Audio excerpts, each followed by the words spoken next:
Hello friends, welcome you all. आज हम vision IAS के 30 सितंबर वाले डेली करंट अफेयर्स डिस्कस करेंगे। So let's move to our first article. Ministry of power redesigns renewable energy certificate mechanism. क्या है ये renewable energy certificate mechanism, इसे हम डिस्कस करेंगे। लेकिन बेसिकली इसे रीडिजाइन करने का जो पर्पस है, इट इज ऑल बिकॉज जो आपको पावर सिनेरियो में चेंजेस देखने को मिल रही है, साथ ही साथ जो आपका न्यू रिन्यूएबल एनर्जी टेक्नोलॉजीज में जो आपको नए नए प्रकार के टेक्नोलॉजी आने को मिल रहे हैं, उसको ध्यान में रखते हुए ये आपका चेंजेस की जा रही है। एंड व्हेन वी से रीडिजाइन रिन्यूएबल एनर्जी सर्टिफिकेट, या फिर जब हम रिन्यूएबल एनर्जी सर्टिफिकेट की बात करते हैं तो ये आपका क्या है? इट इज एन इंस्ट्रूमेंट जिसके तहत हम रिन्यूएबल एनर्जी को प्रमोट करते हैं और जो रिन्यूएबल परचेज ऑब्लिगेशंस है, बेसिकली ये जो आपका रिन्यूएबल परचेज ऑब्लिगेशन है, ये कंपनीज को, खासकर जो आपका डिस्ट्रीब्यूशन कंपनीज होती हैं, उनको मैंडेट करती है कि ये कम से कम एक certain portion of total electricity requirement वो रिन्यूएबल एनर्जी सोर्सेस से खरीदे। ये फॉर एग्जांपल लेट्स से कोई आपका स्टेट डिस्कॉम है और ये स्टेट डिस्कॉम आपका थर्मल पावर प्लांट से बिजली खरीदती है, तो ये तो आपका नॉन रिन्यूएबल सोर्सेस से एनर्जी खरीद रही है, कॉन्वेंशनल सोर्स से एनर्जी खरीद रही है। लेकिन जब हम बात करते हैं आपका आरपीओ के बारे में, यानी कि रिन्यूएबल परचेज ऑब्लिगेशन के बारे में, तो इसका मतलब इनको मैंडेट कर दिया जाएगा कि भाई साहब देखो, आपको रिन्यूएबल एनर्जी सोर्सेज से भी सर्टेन शेयर खरीदनी पड़ेगी, सर्टेन अमाउंट ऑफ इलेक्ट्रिसिटी खरीदनी पड़ेगी। ये होता है आपका रिन्यूएबल परचेज ऑब्लिगेशन। ठीक है, तो आप देख लो, रिन्यूएबल परचेज ऑब्लिगेशन मैंडेट करता है ऑब्लिगेटेड एंटिटीज को, it can be distribution licences, open access consumers, ठीक है, कि वो at least some portion of their total electricity requirement वो खरीदे from the renewable energy sources. ये काफी इंपॉर्टेंट पॉइंट है, आपको याद रखना है आरपीओ के बारे में। ठीक है, एंड और जो हमने बात करी आरईसी के बारे में, रिन्यूएबल एनर्जी सर्टिफिकेट के बारे में, तो ये आपका क्या है? इंस्ट्रूमेंट है, मार्केट बेस्ड इंस्ट्रूमेंट, जो रिन्यूएबल एनर्जी को प्रमोट करने का काम करता है। ठीक है, एंड क्या ऑब्जेक्टिव है बेसिकली? तो जो मिसमैच देखने को मिलता है between availability of renewable resources of renewable energy in the state and जो रिक्वायरमेंट है ऑब्लिगेटेड एंटिटीज की टू मीट द आरपीओ, उसको एड्रेस करता है। ठीक है, और दो प्रकार के आपका आरईसीज हो सकते हैं, एक तो सोलर आरईसीज, नाम से पता चल रहा है, नॉन सोलर आरईसीज। एंड देख लो, जो आपका वन आरईसी है, यानी कि जो आपका इंस्ट्रूमेंट ये जो क्रिएट करी जा रही है, ये आपको बेसिकली सर्टिफिकेट है ना, रिन्यूएबल एनर्जी सर्टिफिकेट। जैसे आपने क्योटो प्रोटोकॉल के तहत कार्बन ट्रेडिंग मैकेनिज्म सुना होगा, उसी प्रकार से आपका ये मैकेनिज्म होता है। यहाँ पर आपका 1 आरईसी बराबर होगा 1 मेगावाट आवर ऑफ इलेक्ट्रिसिटी के। ठीक है, which will be generated from the renewable energy resource. And REC को ट्रेड करी जा सकेंगी कहां पर? Indian energy exchange and power exchange of India. It is similar like जो आपका कार्बन ट्रेडिंग मैकेनिज्म होता है, कि वो आपका जो कोई कंपनी है, अगर वो एक ग्रीन हाउस इमिशन को कंट्रोल कर पा रही है और उसके बाद वो सर्टिफिकेट जनरेट करवा सकती है एंड अल्टीमेटली उसको फिर अपने बेनिफिट के लिए ट्रेड भी कर सकती है, उसी प्रकार से आपका आरईसी सर्टिफिकेट यहाँ पर होगा। ठीक है, और इसको ट्रेड किया जा सकेगा कहां पर? Indian energy exchange and power exchange of India platform पर। क्या की चेंजेस प्रपोज करी गई है, देख लो। तो validity of REC would be perpetual. When we say perpetual, ये टर्म याद रखा, परपेचुअल यानी कि आपका अनलिमिटेड टाइम के लिए। फिलहाल अभी क्या है? 1095 डेज के लिए, अप्रोक्सीमेटली 3 इयर्स के लिए। लेकिन आपका आरईसी की वैलिडिटी परपेचुअल हो जाएगी, यानी कि जब तक इसे बेचा ना जाए तब तक ये आपका वैलिड रहेगी। एंड सर्विलेंस मैकेनिज्म की भी बात ऐड की गई है, to ensure that there is no hoarding of RECs and RECs can be issued to obligated entities beyond their RPO compliance. तो ये कुछ इंपॉर्टेंट टॉपिक्स आरईसी के बारे में, और सबसे इंपॉर्टेंट जो न्यूज में है वो है आपका ये आरपीओ। ठीक है, RPO that is your renewable purchase obligation. And next, let's move to the next article. Cabinet approved national scheme for प्रधानमंत्री पोषण शक्ति निर्माण। तो क्या है ये नेशन स्कीम फॉर प्रधानमंत्री पोषण शक्ति निर्माण, पीएम पोषण? कि अगर हम बात करें तो ये आपका सेंट्रली स्पॉन्सर्ड स्कीम है। When we talk about centrally sponsored scheme यानी कि आपका स्टेट का कंट्रीब्यूशन भी रहेगा, सेंटर का भी कंट्रीब्यूशन रहेगा, और इसका बेसिक ऑब्जेक्टिव माल न्यूट्रिशन को एड्रेस करने के लिए among the school going children, और ये इनकरेज करेगा education as well as learning and will increase enrolments in the government as in the enrolments in the government schools as. ठीक है, कुछ इंपॉर्टेंट फैक्ट जो आपको याद रखने हैं वो ये कि स्टडी रिवील्स कि India up to 4% of its GDP loss करता है। ये ध्यान देने वाली बात है, India 4% of its GDP loss करता है, as well as up to 8% of its productivity loss करता है। किस लिए? चाइल्ड माल न्यूट्रिशन के कारण। बिकॉज माल न्यूट्रिशन अगर रहती है तो आपको भी पता है ये प्रोडक्टिविटी इफिशियंसी को अफेक्ट करती है, चाहे वो चाइल्ड हो या एडल्ट हो। दैट्स वाई ये इकोनॉमिकली एक प्रकार से लॉसेस पहुंचाती है to the economy as well. ठीक है, and earlier name of the scheme, इससे पहले इस स्कीम का क्या नाम था? National scheme for mid day meal in schools, जिसको आप मिड डे मील स्कीम कहते हो। ठीक है, तो ये मिड डे मील स्कीम आप सुनते होगे। ठीक है, एंड क्या की फीचर है देख लो आप।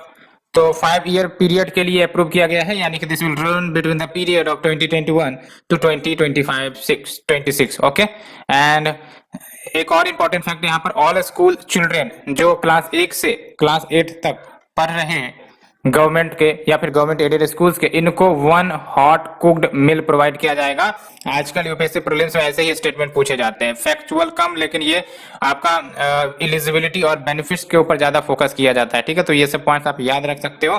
ठीक है, तो यहाँ पर आपको जो गवर्नमेंट एडेड स्कूल होंगी या फिर आपका जो गवर्नमेंट स्कूल होंगी वहां पर आपको 1 हॉट कुक्ड मील प्रदान किया जाएगा, और इसे एक्सटेंड किया जा रहा है to the students studying in pre primary और बाल वाटिका। आपने सुना होगा है, आंगनवाड़ी जो होती है वही होती है आपकी प्री प्राइमरी या फिर बाल वाटिका। तो ये जो आपका फूड स्कीम है वो आपका यहाँ भी एक्सटेंड किया जाएगा, as well as government and government aided primary school as per the national education policy 2020 recommendation है ना। तो एनईपी 2020 में ये रिकमेंडेशन करी गई है कि जो फूड प्रोवाइड करी जाती है वो एक्सटेंड किए जाए इधर भी। And development of school nutrition gardens, तो ये डेवलप करी जाए to give children first hand experience with nature and gardening. तो बच्चों को नेचर एंड गार्डनिंग से लिंक किया जाए सो दैट वो इन्वायरमेंट की केयर करना सीखे, अंडरस्टैंड करना सीखे उसके इंपॉर्टेंस को। तो ये भी आपका ऐड किया गया है। Provision for providing supplementary nutrition item, तो सप्लीमेंट्री न्यूट्रिशन आइटम भी प्रोवाइड किए जाएंगे चिल्ड्रन को in the aspirational district and district with high prevalence of anaemia, है ना। तो आप समझ सकते हैं एस्पिरेशनल डिस्ट्रिक्ट में काफी ज्यादा जो इश्यू रहती है पीपल्स में, इन द सेंस कि वहां माल न्यूट्रिशन रहता है, पॉवर्टी ज्यादा रहती है, तो वहां पर स्पेशल फोकस किया जाए। ठीक है, और वहां पर सप्लीमेंट्री न्यूट्रिशन आइटम से प्रोवाइड किया जाए। एंड सोशल ऑडिट, ये इंपॉर्टेंट है, ये very very important. Social audit mandatory कर दी गई है इन ऑल द डिस्ट्रिक्ट, ये वेरी वेरी इंपॉर्टेंट है। Social audit made mandatory in all district. And involvement of farmers producer organisation and women self help group implementation में contribute या फिर help करेंगे, असिस्ट करेंगे बेसिकली। सो हमने ये देखा पीएम पोषण के बारे में, इसके ऑब्जेक्टिव के बारे में, काफी इंपॉर्टेंट स्कीम है और इनके की फीचर्स तो प्रीलिम्स में पूछ लिए जाते हैं, मेंस में तो पूछेंगे, तो ये ध्यान रखनी है। Let's move to the next article, centre extends emergency credit line guarantee scheme. तो किसके लिए एक्सटेंड किया गया है और ये क्या है? तो बेसिकली हम देखेंगे, सबसे पहले तो बात तो हम यही बात कर लेते हैं कि आपका emergency credit line guarantee scheme क्या है। तो ये जो आपका ECLGS है, ये आपका एज ए पार्ट ऑफ आत्मनिर्भर भारत अनाउंस किया गया था, और इसके तहत याद रखना है क्या ऑब्जेक्टिव है? Provide fully guaranteed and collateral free additional credit to MSME business enterprises, है ना। तो जो आपके MSME है, बिजनेस इंटरप्राइजेज है, उनको full guaranteed and collateral free, ये इंपॉर्टेंट है, full guaranteed and collateral free credit provide किया जाए। ठीक है, including individual loans for business purposes and मुद्रा borrowers as well.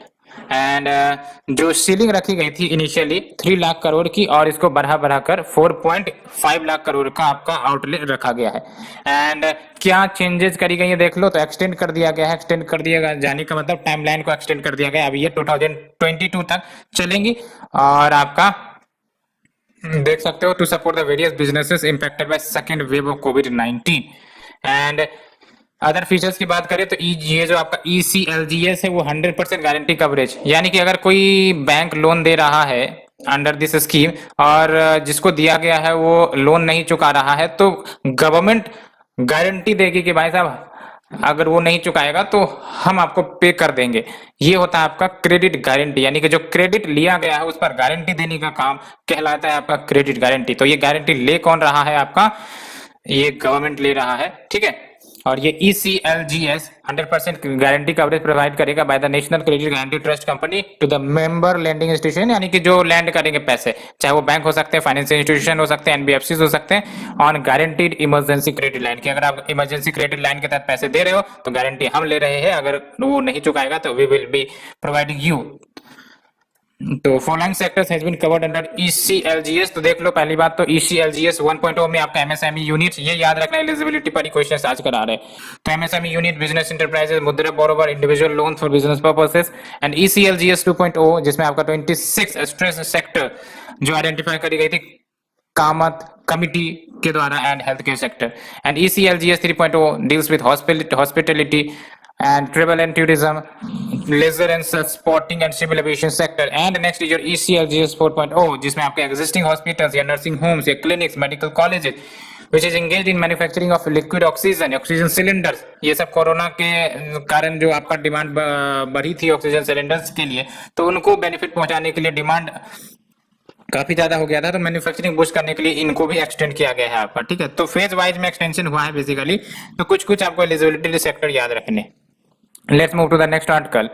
Cabinet announced various measures to provide a boost to the export sector।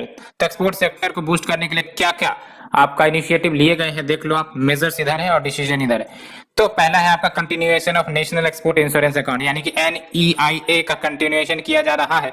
तो आप देख सकते हो कैबिनेट ने अप्रूव कर दिया है the continuation of NEIA scheme, and साथ ही साथ 1650 करोड़ का इन्फ्यूजन किया गया जाएगा over the 5 years between the period 2021 to 2025-26, ठीक है। बेनिफिट क्या होंगी, तो एक्सपोर्टर्स को मदद मिल सकेगी कि वो जो प्रोजेक्ट एक्सपोर्ट्स करती है उनके पोटेंशियल को टैप कर सके in focus market and manufacturing को बढ़ा सके इन इंडिया।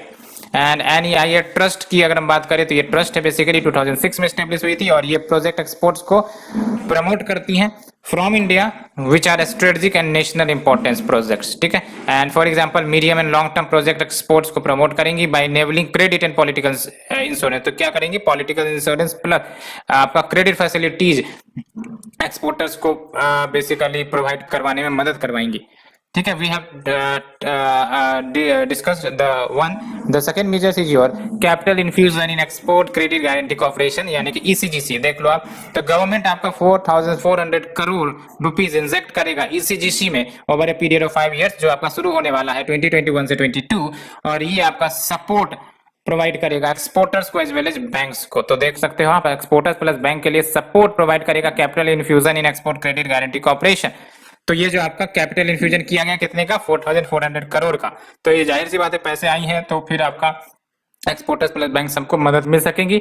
और देख सकते हैं एक और जो चेंजेस हैं कि ये जो ECGC की कवरेज है, ये इंपॉर्टेंट है। ECGC की जो कवरेज है वो एक्सपोर्ट ओरिएंटेड इंडस्ट्री के लिए भी खोल दी गई है, पर्टिकुलरली लेबर इंटेंसिव सेक्टर्स, और इसकी मदद से आपका 59 लाख न्यू जॉब्स क्रिएट होंगे, including 2.6 lakh informal sector. And अगर हम बात करें ECGC की, यानी कि आपका एक्सपोर्ट क्रेडिट गारंटी कॉर्पोरेशन की, तो 1957 में ठीक 100 साल पहले आपका 1857 रिवोल्ट हुआ था, और ठीक 100 साल बाद आपका 1957 ECGC सेटअप किया गया to promote exports by providing credit risk insurance. Credit risk insurance मतलब क्या, कि भाई साहब जो एक्सपोर्टर्स लोन लेते हैं, अब बैंक उसको देने में कतराते इसलिए कि उनको डाउट लगता है कि चुकाएंगे या नहीं, या फिर इंटरनेशनल फैक्टर्स होंगे जिसके कारण उनका प्रोडक्शन सब डिस्टर्बेंस होगा और उनकी प्रॉफिटेबिलिटी डिस्टर्ब होगी, तो वो लोन नहीं रिपे कर पाएंगे। तो इसलिए आपका ये क्रेडिट रिस्क इंश्योरेंस देते हैं कि आप क्रेडिट दो, हम इंश्योरेंस लेते हैं, है ना। And related services for the export, and it functions under ministry of commerce. ये वेरी इंपॉर्टेंट है, ECGC functions under ministry of commerce, not ministry of external affairs, ठीक है। And cabinet also approved listing of ECGC through the initial public offer on the stock exchange. Next is your foreign trade policy extended by 6 months till March 31, 2022। तो देख लो, foreign trade policy extend कर दिया गया है, तो इससे पहले भी एक्सटेंड किया गया था, ठीक है। जैसे देख सकते हो आप, FTP 2015 से 20 तक ही होने वाली थी, लेकिन इसको एक्सटेंड किया गया सितंबर 30, 2021 के लिए, और उसके बाद फिर से आपका मार्च 31 2022 के लिए एक्सटेंड कर दिया गया है। तो ये आपका गाइडलाइंस प्रोवाइड करता है कि कैसे एक्सपोर्ट्स इनहांस करने to push the economic growth and create jobs and incentives under the different schemes. Next is India exports 2021 portal and India export initiative, ये लॉन्च करी गई है। देख लो, तो ये जो पोर्टल है basically information and knowledge platform है एक्सपोर्ट्स के लिए by Indian MSMEs along with trends in exports, export procedures, ये सब के बारे में जानकारी देती है। तो India export initiative 1 lakh plus MSMEs को टारगेट करती है which is desirous यानी कि desirous of knowing more about exports and hand holding यानी कि हाथ पकड़ के इनको मदद करना, ठीक है। तो 30,000 प्लस एमएसएमईज को हैंड होल्ड करती है टू स्टार्ट एक्सपोर्टिंग, यानी कि मदद करेंगे कि भाई साहब आप एक्सपोर्ट करो, हम आपके साथ हैं। Doubling the base of an active exporters, तो ये सब कुछ इनके ऑब्जेक्टिव थे। तो हमने ये 4 इनिशिएटिव्स जो कैबिनेट के द्वारा अनाउंस करी गई है to boost the export sector, वो हमने देखा। और क्वेश्चन आते हैं गवर्नमेंट की तरफ से क्या क्या एक्सपोर्ट लिए मतलब स्टेप लिए जाते हैं एक्सपोर्ट सेक्टर को बूस्ट करने के लिए, ठीक है। तो ये कुछ इनिशिएटिव का आप डिस्कशन मेंशनिंग कर सकते हो। Let's move to the next. No law can take away courts power to punish for contempt. तो कोई भी कानून ये पावर जो जुडिशियरी को दी गई है, that is contempt of court वाला पावर, जिसके तहत कोर्ट पनिश करते हैं जो कोर्ट की कंटेम्प्ट करते हैं, तो ये पावर नहीं छीना जा सकता। ये सुप्रीम कोर्ट की तरफ से स्टेटमेंट जजमेंट आया है। तो देख लो, सुप्रीम कोर्ट ने डिस्टिंक्शन ड्रॉ किया है बिटवीन आर्टिकल 142 एंड 129 एंड साफ साफ कह दिए हैं कि जो पावर है टू पनिश द कंटेम्प्ट, ये संवैधानिक power, it is mention in the constitution, और इसको एब्रोगेज या फिर टेकन अवे नहीं किया जा सकता, चाहे लेजिस्लेटिव इनेक्टमेंट से ही क्यों ना हो। तो सिंपली कहने का मतलब कंटेम्प्ट ऑफ कोर्ट का जो पावर है उसको छीना नहीं जा सकता जुडिशियरी से। तो देख लो, while power to punish for any contempt of itself, ये आपका आर्टिकल 142 क्लाउज 2 के तहत है, और ये सब्जेक्टेड है to the provisions of any law made by the legislative enactment, लेकिन there is no such restriction as far as article 129 is concern. And contempt of court की अगर बात करें, क्योंकि ये क्वेश्चन में आ सकते हैं what do mean by contempt of court, और क्या ग्राउंड है, क्या बातें हैं आपका कंटेम्प्ट ऑफ कोर्ट के बारे में। इसमें आपका सिविल कंटेम्प्ट आ जाता है, क्रिमिनल कंटेम्प्ट आ जाता है, तो आपको कंटेम्प्ट ऑफ कोर्ट पर अच्छे से तैयारी करनी है। तो कंटेम्प्ट ऑफ कोर्ट की बात करें तो ये आपका जुडिशियल इंस्टीट्यूशन को प्रोटेक्ट करता है, या फिर जुडिशियरी को पावर देता है कि अगर कोई मोटिवेटेड अटैक से अनवारंटेड क्रिटिसिज्म है, उनको बढ़ने से, स्प्रेड होने से रोका जाए, जुडिशियरी को उनकी जो आपकी ट्रस्ट है जनता में, वो ट्रस्ट मेंटेन रहे, इसलिए ये पावर कंटेम्प्ट ऑफ कोर्ट वाली डाली गई है ना। तो देख सकते हो, protect judicial institution from motivated attack and unwarranted criticism. अब बार बार अगर जुडिशियरी का अनवांटेड क्रिटिसिज्म होगा तो इससे दिक्कतें क्या होंगी कि ट्रस्ट जो है, ट्रस्ट वो डिस्टर्ब होगा, और अल्टीमेटली फिर वो कहीं ना कहीं जो डेमोक्रेसी के हेल्थ हो उसको अफेक्ट कर सकती है। And as a legal mechanism to punish those who lowers it authority. And contempt of court act 1971 आपका स्टैट्यूटरी बेकिंग प्रोवाइड करता है and lays down the procedure and punishment as well. तो देख लो, ये जो आपका कंटेम्प्ट ऑफ कोर्ट है, इसने या इस एक्ट ने आपका कंटेम्प्ट को 2 भागों में डिवाइड किया है। एक तो सिविल कंटेम्प्ट यानी कि जानबूझकर कोर्ट के किसी ऑर्डर को न मानना, है ना, wilful disobedience of an order of any court. And next is your criminal contempt, जिसमें आपका एक्ट या फिर पब्लिकेशन जो स्कैंडलाइजेज करता है कोर्ट को, प्रेजुडाइज करता है जुडिशियल प्रोसीडिंग को, और इंटरफेयर करता है with the administration of justice in any other matter.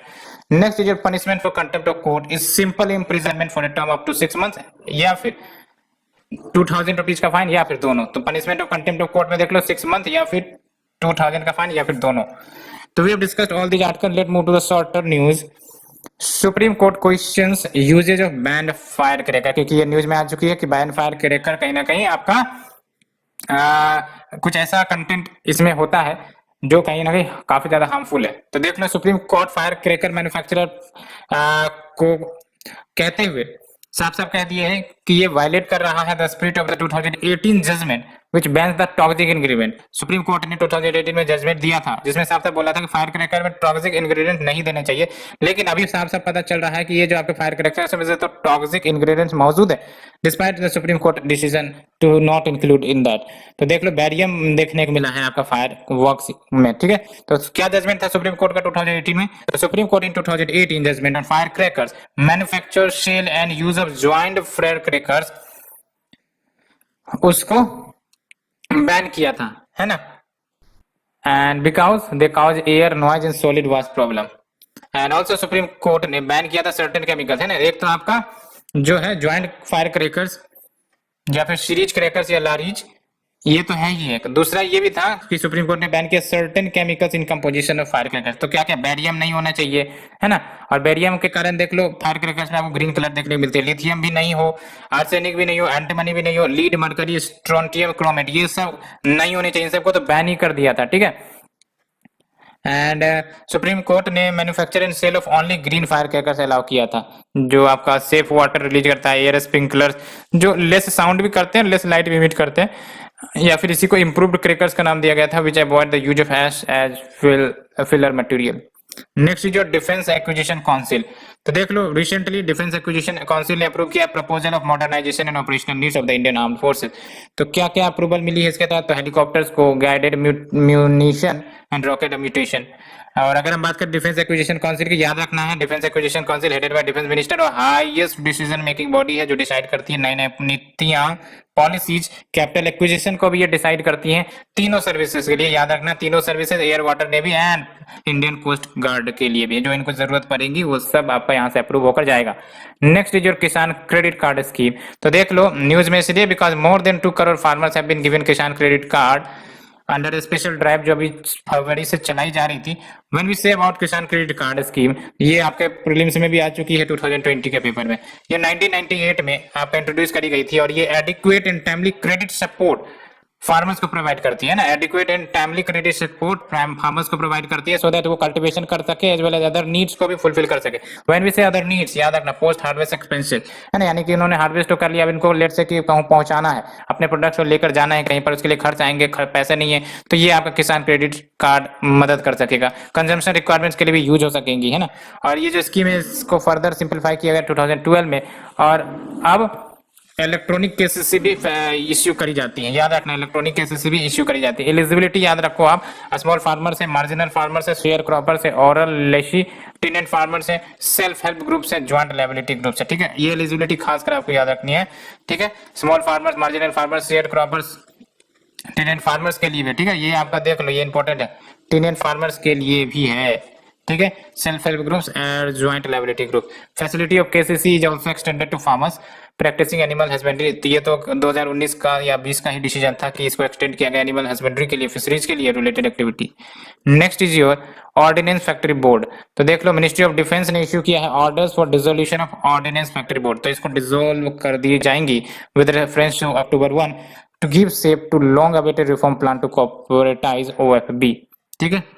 तो देख लो एसेट स्टाफ ऑपरेशंस जो 41 ऑर्डिनेंस फैक्ट्रीज के होंगे अंडर द ओएफबी ट्रांसफर कर दी जाएंगे 7 डिफेंस पब्लिक सेक्टर यूनिट्स में। व्हेन वी से कॉर्पोरेटाइजेशन, तो इसका मतलब इंप्रूवमेंट करना, एफिशिएंसी लाना, making product which is cost competitive and enhancing their quality.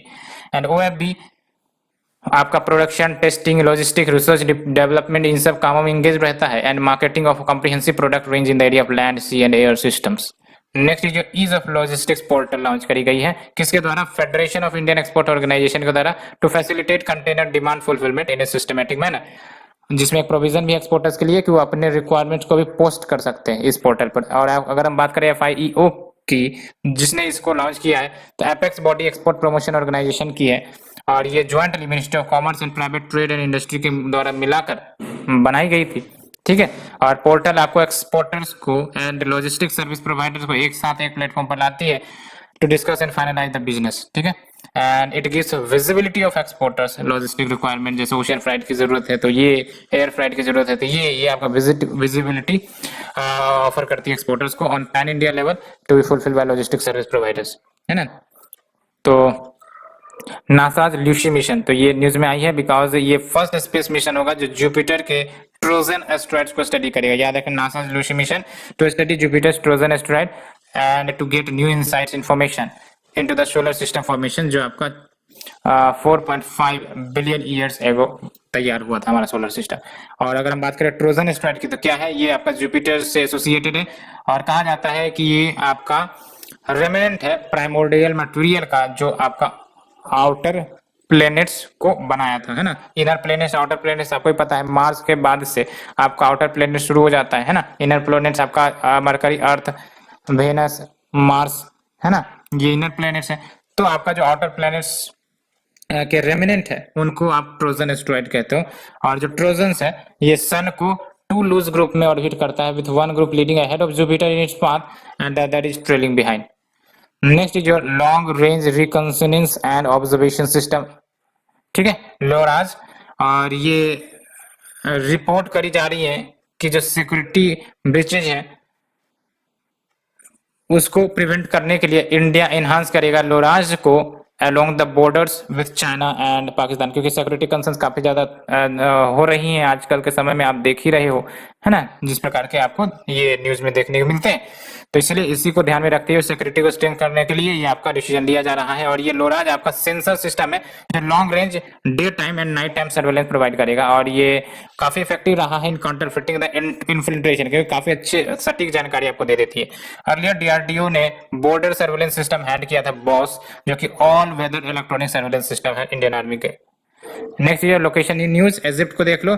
Egypt आपका न्यू प्रोजेक्ट लॉन्च करने वाला है to restore the historic city Cairo city, आपने सुना भी होगा कैरो, और इजिप्ट का कैपिटल ही है कैरो। ट्रांस कॉन्टिनेंटल कंट्री है ना, ट्रांस कॉन्टिनेंटल यानी कि कुछ पोर्शन आपके एशिया में मिल जाते हैं, कुछ पोर्शन इनके अफ्रीकन कॉन्टिनेंट में, कुछ पोर्शन का मेजोरिटी ऑफ पोर्शन इनके अफ्रीकन कॉन्टिनेंट में, ठीक है।